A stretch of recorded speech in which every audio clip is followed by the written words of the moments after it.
Assalamualaikum warahmatullahi wabarakatuh. Om Swastiastu, Namo Buddhaya, salam kebajikan. Halo saudara, perkenalkan nama saya adalah Subako Arya Salogo. Di sini saya sebagai dosen tetap di program studi pemeliharaan kelapa sawit di kampus Akademi Komunitas Perkebunan Yogyakarta.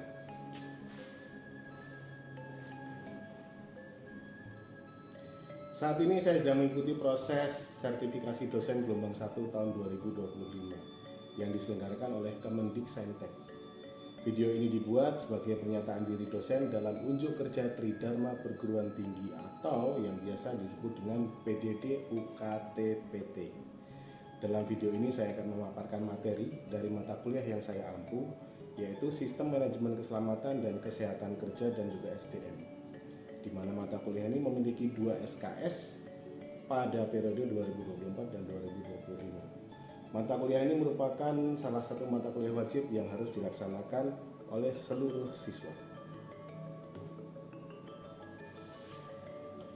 Pembelajaran yang dilakukan di dalam kelas dilakukan secara luring dengan metode ceramah, diskusi, dan juga penugasan. Modul ataupun materi bahan ajar oleh siswa bisa diakses sebelumnya secara online berupa e-book. Jadi harapannya sebelum di dalam kelas mahasiswa sudah mempelajari tentang apa yang akan didiskusikan ataupun yang disampaikan di kelas.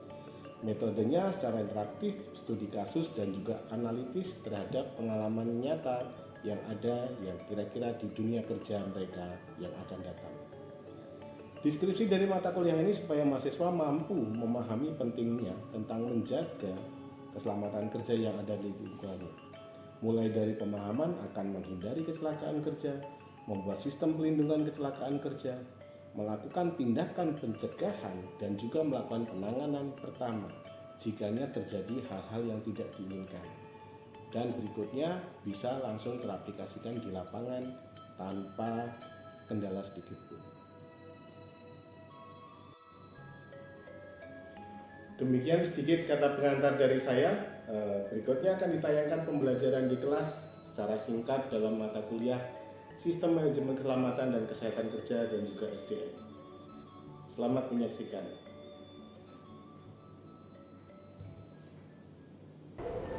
Baik, selamat siang teman-teman semuanya. Terima kasih ya sudah meluangkan waktu, masih semangat untuk belajar di ruangan ini sesuai dengan jadwal. Sebelum memulai kegiatan, ada baiknya kita diawali dengan doa. Mana ketua kelasnya?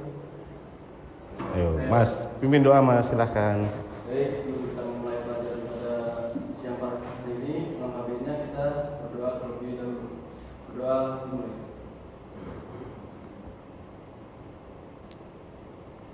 Berdoa selesai. Amin. Assalamualaikum warahmatullahi wabarakatuh. Waalaikumsalam warahmatullahi wabarakatuh. Terima kasih, salam sejahtera buat semuanya. Semuanya dalam kondisi yang sehat. Ada keluhan? Tidak ada. Aman ya? Udah siap menerima materi? Baik, terima kasih. Siang ini sesuai dengan jadwal kita akan mempelajari atau belajar tentang kesehatan dan keselamatan K3. K3 yang manajemen keselamatan dan kesehatan kerja. Nah, ini penting kita sampaikan. Kenapa? Karena setiap saat, setiap waktu kita mau mengawali kegiatan apapun itu, baik itu administratif ataupun kegiatan lapangan, syarat pertama harus lulus. Apa itu? Ada yang tahu? Keselamatan. Jadi harus dipastikan dulu keselamatannya. Ya, untuk mengawali kegiatan ini, belajar kali ini, kalau kegiatan apapun kiranya tidak selamat, jangan dikerjakan, khususnya yang ada hubungannya dengan kesehatan. Baik, nah yang akan saya sampaikan adalah tentang sistemnya, sistem manajemen kesehatan dan keselamatan kerja. Ini secara umum. Nah, ternyata dari fakta yang ada di lapangan, industri secara luas yang sudah pernah terjadi industri meskipun skala kecil dia juga punya resiko ganda.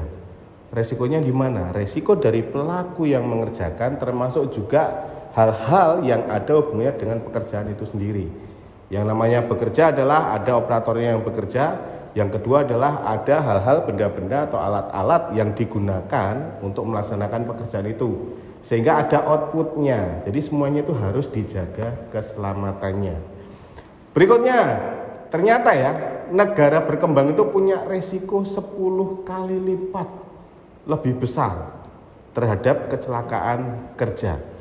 Terus pekerjaan berbahaya punya risiko 100 kali lipat ya, atau bahkan lebih tinggi.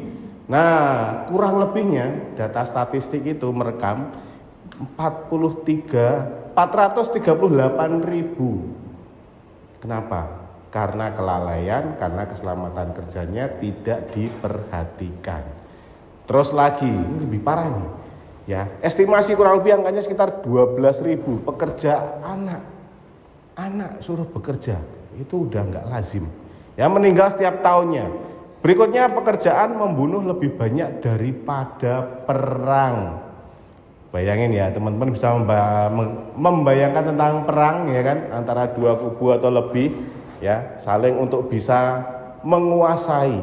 Nah, ternyata pekerjaan ini membunuh lebih banyak dari peperangan itu sendiri. Kecelakaan jalan raya ataupun juga beberapa penyakit. Kenapa? Karena lingkungannya tidak diperhatikan. Tentang apa? Keselamatannya.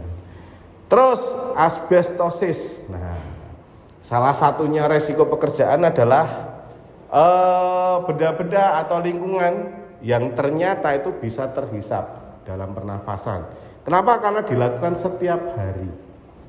Ya, secara umum kita bekerja 40 jam dalam satu minggu. Ada yang diatur Senin sampai dengan Jumat, ada yang diatur Senin sampai dengan Sabtu. Nah, jamnya itu totalnya kurang lebih sekitar 40.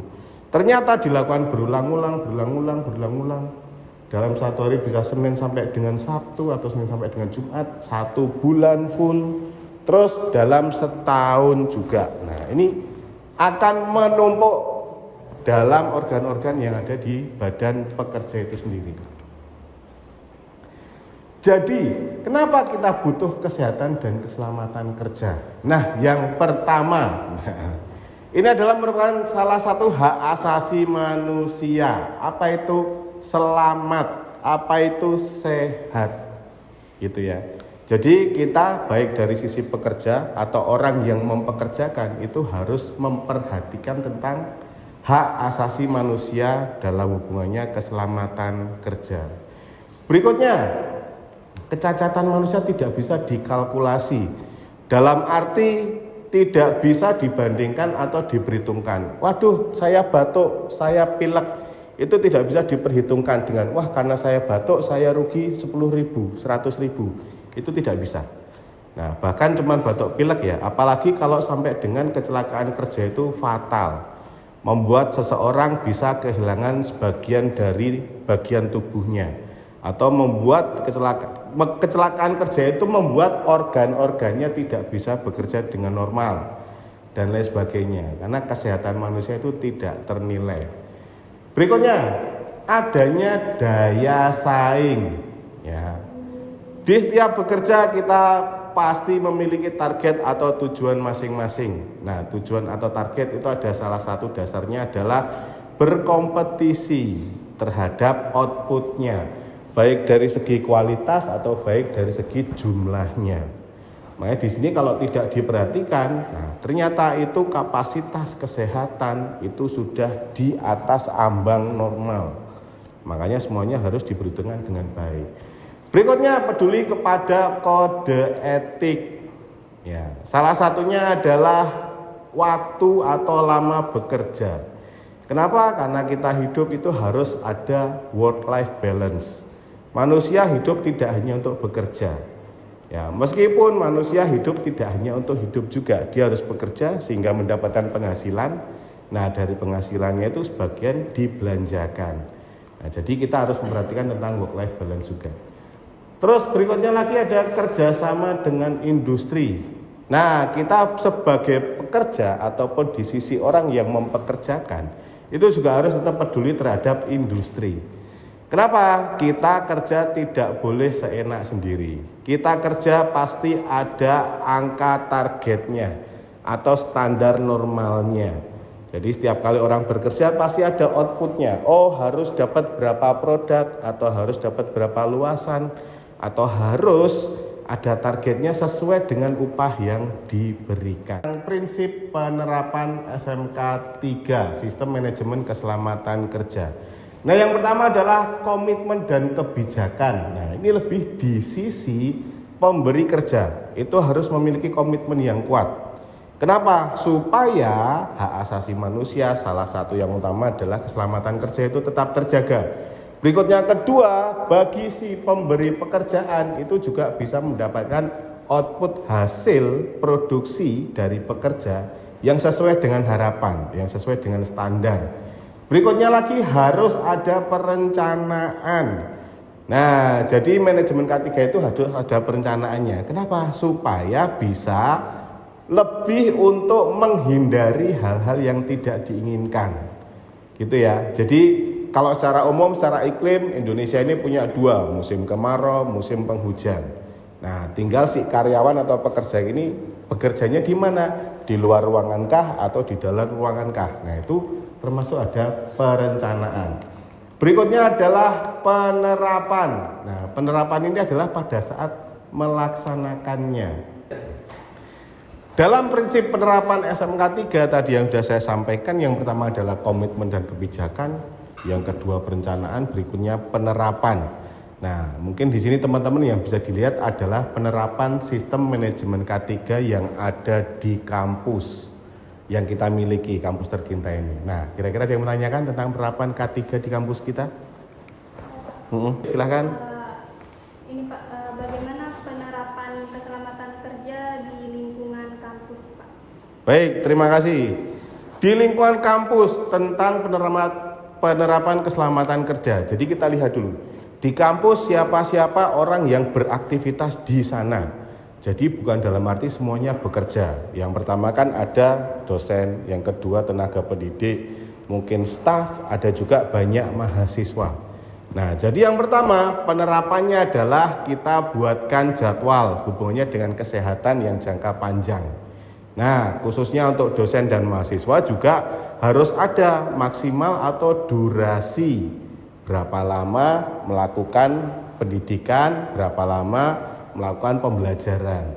Terus berikutnya juga untuk orang-orang yang berkegiatan di kampus. Nah, seperti kita lihat, kita kampusnya lebih dari satu lantai. Ada lantai 2, ada lantai 3. Nah, makanya dibuatlah tangga untuk naik ataupun turun. Nah, itu lebar. Selebar apa? Lebih dari 2 orang yang berjajar. Harapannya adalah setiap kali ada orang simpangan itu tidak harus mepet. Nah, yang pertama itu, terus yang kedua bisa kita lihat bahwa sudah kita berikan stiker. Kalau yang naik itu silahkan di sisi kiri ada panahnya. Nah, makanya juga untuk yang turun kita kasih tempel stiker untuk yang di sisi kanan. Jadi harapannya kalau kita bisa menjaga penerapan tentang ketertiban, kalau naik ya selalu mepet yang di kiri, kalau turun ya selalu mepet yang di sebelah kanan. Baik, yang terakhir. Nah, ini saya kasih penugasan buat teman-teman semua hubungannya dengan manajemen SMK 3. Yang pertama, silakan sebutkan dan jelaskan apa yang dimaksud dengan K3. Yang kedua, sebutkan dan jelaskan ruang lingkup K3 di perkebunan kelapa sawit khususnya. Berikutnya, sebutkan dan jelaskan mengapa atau tujuan kita butuh K3.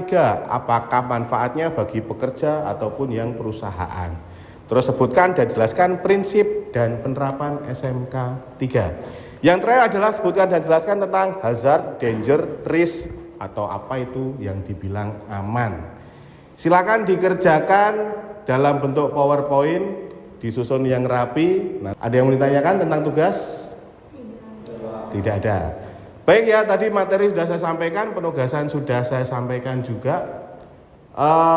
Untuk kesempatan hari ini pembelajaran cukup sekian. Kita bisa berjumpa lagi sesuai dengan jadwal yang sudah ditentukan. Untuk mengakhiri kegiatan, ada baiknya kita tutup dengan doa. Silakan Mas Ketua Kelas pimpin dengan doa. Baik, sebelum kita menutup pelajaran pada siang hari ini. Alangkah kita berdoa terlebih dahulu. Doa dimulai.